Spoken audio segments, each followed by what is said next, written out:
Good morning, Dreamhouse Nation. James Lewis of TDH joining us today from NKU is their head basketball coach, Darrin Horn. Coach, thank you for joining us today. Thanks for having me on. Last season, you made it all the way to the Horizon League Championships.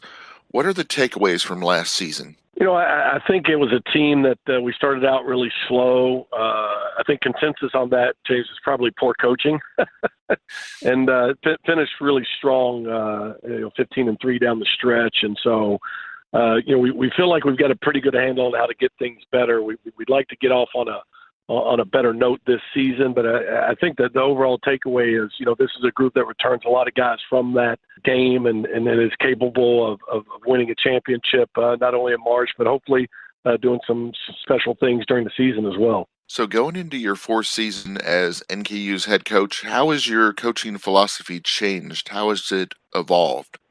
I don't know if it's as evolved as much as solidified even more in terms of we've got a pretty narrow focus on the things that we think are really, really important in our program, whether that's how we recruit or in basketball and how we want to play, how we coach our guys. We want to make the most important things the most important every single day, and we feel like if we do that, we'll get the return that we want on the court. And so, for us, that begins and ends with having really good players that are high character guys that want to develop and get better and be coached hard and are about winning. There's a great tradition of winning here in Northern Kentucky, going back 20 years when they were still Division II and we were, playing for national championships. And so we want guys that are about those things. And we've been really fortunate that we've been able to attract them and been a team that's played for championships in the Horizon League for the last 6 years. Yeah, you're preaching to the choir on that one. Shoot, that's when I was going to Northern. It was great times, wonderful atmosphere. Regents Hall was just alive. Now, I want to see that with obviously our new venue, which names change on a daily basis. Just kidding. It doesn't change that often, but it does change frequently. Yeah, well, Truist Arena is what it's called now. And, the atmosphere my first year here was great. Obviously, there was COVID with no fans and then a little bit of a COVID hangover last year. But, we're approaching a sellout crowd for our Cincinnati game and excitement is high and the atmosphere in that building, especially when the students are in there, is really about as good as you can find in college basketball. So we're excited to get that back this year. Oh, definitely. Yeah, there's a lot of positives going on there, and it's definitely you guys are going to bring him in this year, and I think there's a lot of great things with that UC and the Kent game as well. Yeah, Kent State's a team that, returns 4 starters from a team that played for a championship, including the player of the year in the MAC and one all-defensive team player as well. And so, we wanted to upgrade our schedule when we got here. The one we have this year is probably 2 hard games, to be honest with you. But, with schools like Kent State, Cincinnati at home, we're in a neutral site tournament over Thanksgiving week as well. We go to Washington State, who's going to be in the top half of the Pac-12 this year. So really excited about the challenges on our schedule this year and having the opportunity to play against such quality teams and programs. When it comes to playing style, why do you prefer up-tempo? I think for a couple reasons. I think one, that's the way the game is being played at the highest level now, right? Fast, a lot of transition, positionless basketball, a lot of 5 guys out on the perimeter making plays on the offensive end. I think the best players want to play that way. And we want to play in a way that not only attracts the best players, but gives the best players a chance to impact the game on a nightly basis. And so, we want to play as fast as possible offensively. And, everybody says that when they have a press conference. I actually didn't in mind because I'm only going to play as fast as our talent allows us to. And sometimes that's not very fast. But, we feel like we've got a team now that we can play very fast and want to be really good playing transition basketball. Yeah, I was going to say, it seems like you've got a very well-conditioned team. How were you able to get them to that point, or was that kind of more of a recruiting philosophy? Yeah, it's more of one of the pillars of our program. We don't talk a lot about the word culture and all of those kind of things, but we just want to show up and put in the work every single day. But one of the things that we stress is that we're going to be in elite shape, that, conditioning is one of the main pillars in our program is that, we're going to be at least as well conditioned as anybody that we play and hopefully more. I don't know what everybody else is doing. I don't love it when coaches say, oh, we're going to be the best this or the best that, because, everybody else is working too, but I know nobody's going to outwork us or be in better shape than we will be. And so it's a major emphasis for us. And it's really become kind of a year-round thing because of our strength and conditioning program as well. So, in other words, Tyler's doing a great job, and shoot, he is one of the pillars of the program. It sounds like. Yeah, we're very unique in that, and I give our former AD Ken Butoff credit for allowing me to do this, but we're one of the few programs that's a non-Power 5 program that has a full-time men's basketball only strength coach. The guy's with us 24/7, travels with us. Emmanuel Zorgaloff, our redshirt freshman, is a great example of, a guy that wasn't ready last year, gains 30 pounds, now as a redshirt freshman is going to be ready to contribute because we've got a guy like Tyler Janota who's fully committed to our guys' conditioning and nutrition. And, I think our fans will see the results when they see our team this fall, that just the changes in our bodies and how our guys look. So, where is the best place for the Dreamhouse Nation to buy their tickets to NKU home games? The best thing to do is to go to the NKU website, nkunorse.com, and check on there about how to pick them up. And, you can get packages if you don't want to buy the season tickets. You can buy, I think it's 3 and 4 game packs, and have the opportunity to come in and check us out. And the one thing I always say, James, is you're going to see a high level quality basketball. Kids are playing their guts out. It's a fun style of play.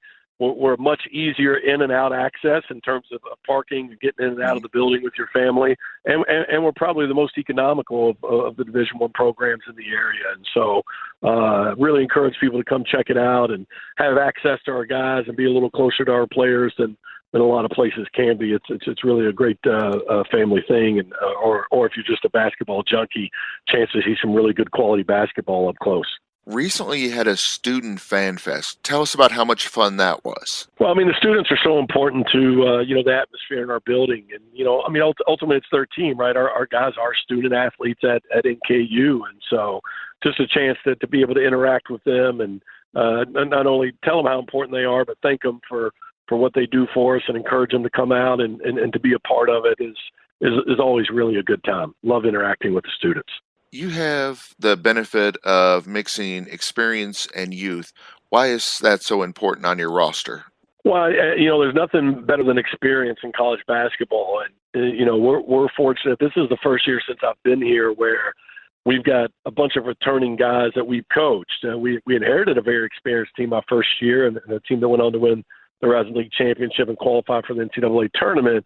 But, it wasn't guys that we coached. They didn't know us. We didn't know them. And so still a big learning curve. This is the first time we've got multiple guys returning, 4 starters that have played significant minutes, and Trey Robinson, who was a 6-starter last year for us. And so it's great to have that. And then it's also nice to mix in new pieces that, address some needs or give you some added depth. And, we feel like we've done that with our grad transfer, Xavier Rhodes, and as I said, our redshirt freshman, Emmanuel Zorgaloff.